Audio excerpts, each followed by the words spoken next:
to come up with something that we can hang our hat on about a group of people. There's something else. There's something else that is extremely important to the study of people. And that is, which theoretical perspective are you going to approach these people? Are you going to approach this study of these folks using? The author gets into three theoretical perspectives that you're going to be held responsible for. The structural-functional perspective. The structural-functional. The second one that your author lists, he lists them, not because of anything. The social conflict perspective. And then there's one I like so much, and that is the interaction, symbolic interactions. And of course, you be held responsible for not only knowing those three perspectives that are cited in your textbook, but I'm going to give you a few others that you be held responsible for as well. With those three perspectives that your author throws out to us first, the structural function, and let me say this about these people. Man, I tell you, I don't know if I said this before, I should. Sociology is so doggone easy. That's why I say if there's a class you don't let it be sociology. Don't let it be intro to sociology. I mean, this is not that class. And this is not it. Because nothing that we're going to talk about is stuff that's new to you. What's new to you is how we frame stuff we do every day. We frame it a certain way. So you learn some new terms. But how we look at people, sociologists, the authors let us know that sociologists, many use the structural functionalist perspective, theoretical perspective, on examining people. When a new tribe of people were discovered in the Amazon, it's been years since a new unexposed tribe in that. But way back then, when they stumbled upon these people, they really began to take a lot of notes. Who are these people? They didn't speak the language. That didn't work. But after being around these people, they were allowed to be around these people for a period of time. Sociologists representing different aspects of the discipline were on this team. And they were able to study these people from different perspectives. Somebody was a structural functionalist in that group. I tend to lean more towards the symbolic interactionist perspective myself. We'll get to that later. But the sociologist who was on the team, she was really into this whole notion of observing how it was that certain individuals felt comfortable doing certain things. Everyone didn't do the same thing.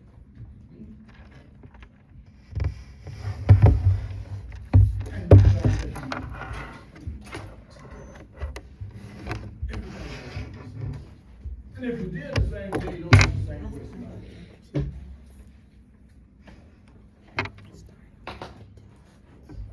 We all abide.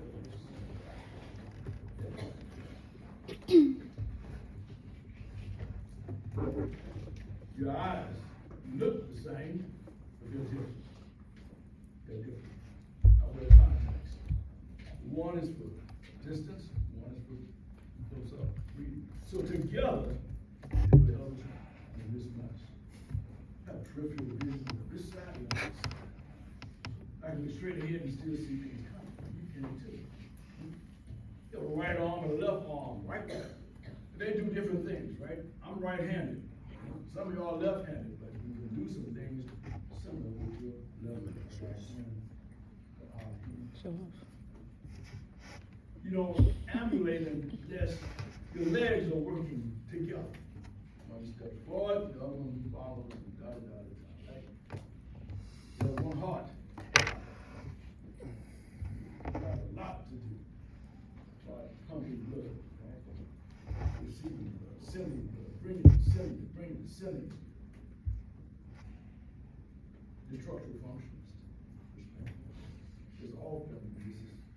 Very simplest ways to help young sociologists, those who are just dealing with that, and like you and your if you as an elected just want to get that extra free credit, I get that. But sociologists would have you understand that this structural functions perspective is akin to the human body. It's a complex organism. Like society is a complex thing. It is. Oh, there's so many parts of society. Hard to accomplish it.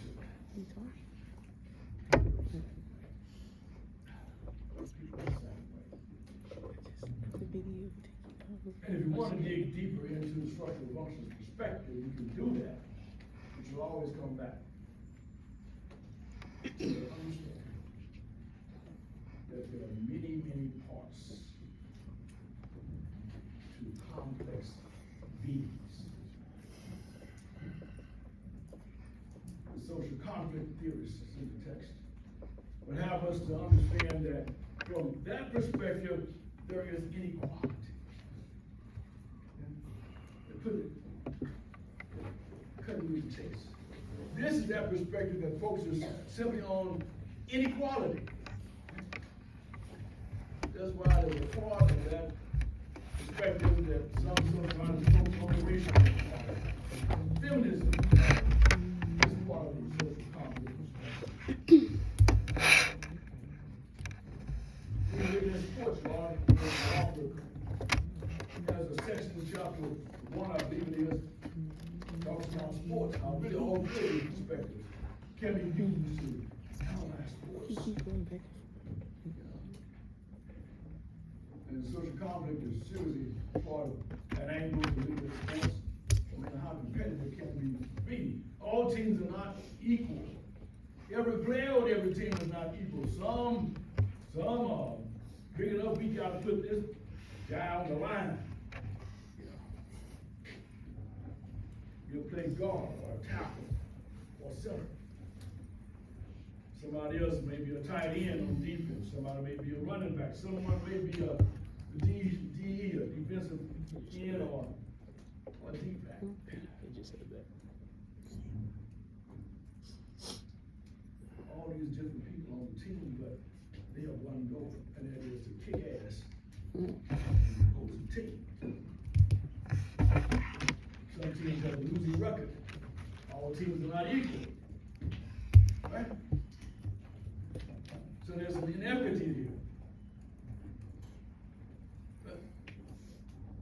So you can talk about sports all day long, but you can see the social conflict issues that are buried in sports. Anybody watch a prize fight? Boxing? Wrestling?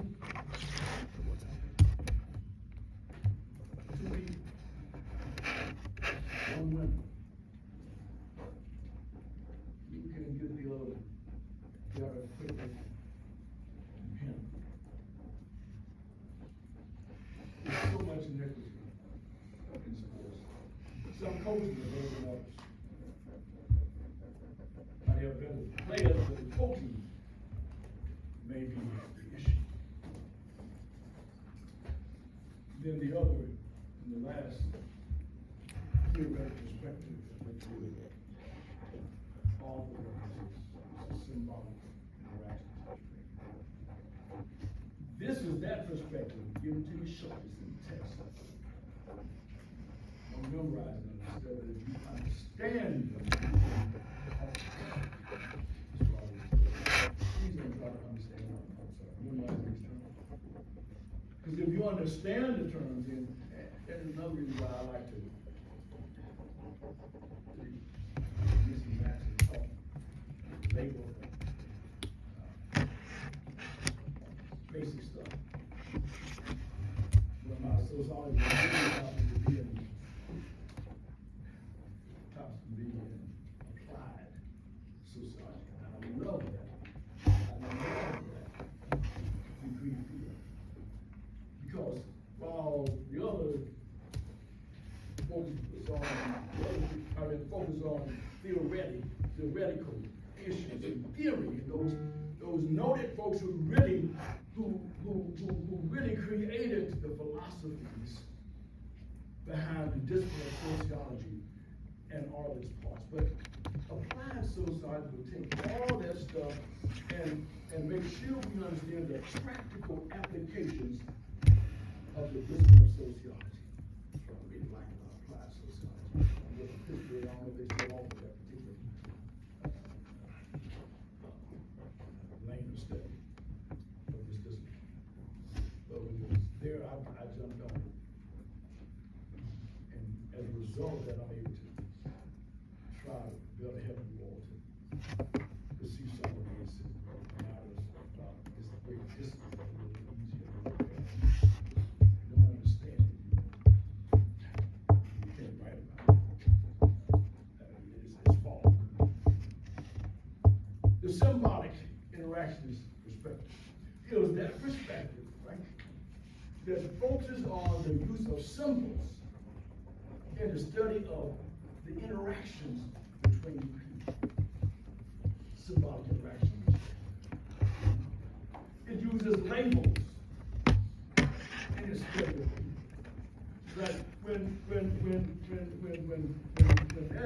that ancient tribe was found in the Amazon, and the team of theorists all made it out alive but two. But that's not the point. The point is that they took in their understanding of groupings of people, right? Let me give you an example. Some people, some of those individuals were smaller in stature. They look young, right? Haven't fully developed, right? So these are called children. They put a label on those folks. Just like you all have labels. Y'all, some of y'all don't want to be called children. Okay, teenagers. Still a label. How about this one? Mama's baby. I got stuff aside. Well, she's passed. She passed in 2016. I'll be doggone. When we were, my brother and I were going with her somewhere. This was back in 2013 or something. And my mother said, wow, she ran into one of her former students. The student recognized her. My mother was a second grade teacher. Who was in a mall. And we were looking, and some lady comes up, are you Mrs. R? And my mom, yes. She said, well, you were my second grade teacher at school. I said, what's your name? And so the girl told the lady told him all that. She said, oh, did you sit behind that other person? She said, no, I sat to the side of her, but I remember you. My mother, she had a photographic memory. I mean, really. How do you do that? I mean, I've been teaching for 20 years at UTC, over 20 years, and I can't remember the students who I teach. But that is not, maybe that's why. I don't know. But my mother introduced my brother and I. This is my son David. And this is my baby Bill. Me. I'm the youngest. She called me my baby, you know? And so when we got done with that, I had to say, Mom, please, don't introduce me as your baby, your son. But David's my son, but I am too. But you were the youngest. But Mama, I'm a man. You're not a baby.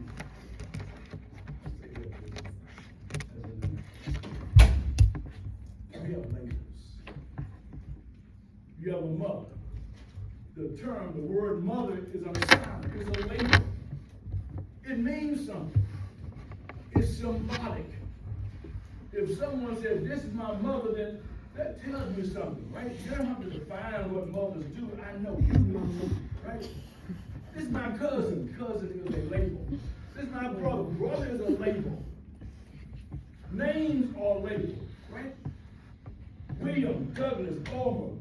That's a label my mother gave me. It's a name. Names are labels. This is my road child right here. We run together. That's a label. This is my fraternity brother over here. It's a label. Huh? It's my roommate. That's a label. Each employer has a name. That's a label. Some of those names mean something. Who has a name that has a meaning to it in here? Somebody raise your hand. You do? What's your name? Parker. Bazell. Bazell? Yeah, Well, Parker is the heart. oh, is that right? Okay, great. Okay, someone in your family had this affinity for a heart. Okay, anybody else? Yeah, what's your name? Viviana. Ooh, that's pretty. So, what's the connection? Parker means life in Spanish. Oh, okay. That's great. Anybody else? Yes, sir. Name? Deacon. Deacon. Yes, Oh, don't tell me. I know. Let me get over here. I'm a trustee at my church. And so somebody in your family was a deacon in a church. Don't tell me that wasn't the case. That not the case. Oh, God. Okay. Excuse me. Okay. But to be a servant, yes. To be a servant. Okay. That's close enough. Yeah. Anybody else? Anybody else? Yes, ma'am. Name? Sarah. Oh. Is that a biblical name? Okay, so you go ahead and Sarah tell me. is a biblical name.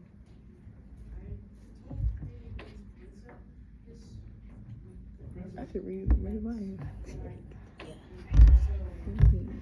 Beautiful and life. So beautiful. Beautiful life. Beautiful life. No, I'm playing this. You don't want That's the where name. Douglas from. That's a damn name. I never used the name Douglas until about 8 years ago. Sometimes I didn't use myself as Douglas Homer. Being introduced to someone who I don't intend to have a long relationship. It's true. And I asked Mom before she passed about that. She said, true story. She says, when I was in the hospital and you were born, one of the nurses who cared for me, she had a son named Douglas. And I thought it sounded so. I said, oh, okay.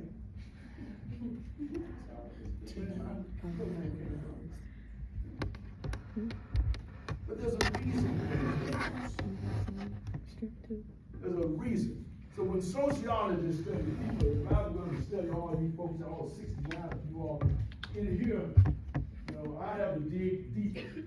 Take a deep dive into y'all's families and communities that you're from. You can read about those three theoretical perspectives in the leisure. I'm going to give you some not in the text. Not in the text. The exchange perspective. You will be held responsible for this one. The exchange perspective. Another theoretical perspective used by sociologists as they study people. As they study people. Definition. This is that perspective that focuses on the relationship between members of groups that are based on the costs and the rewards of the relationship between members of a group. Again, this is that perspective that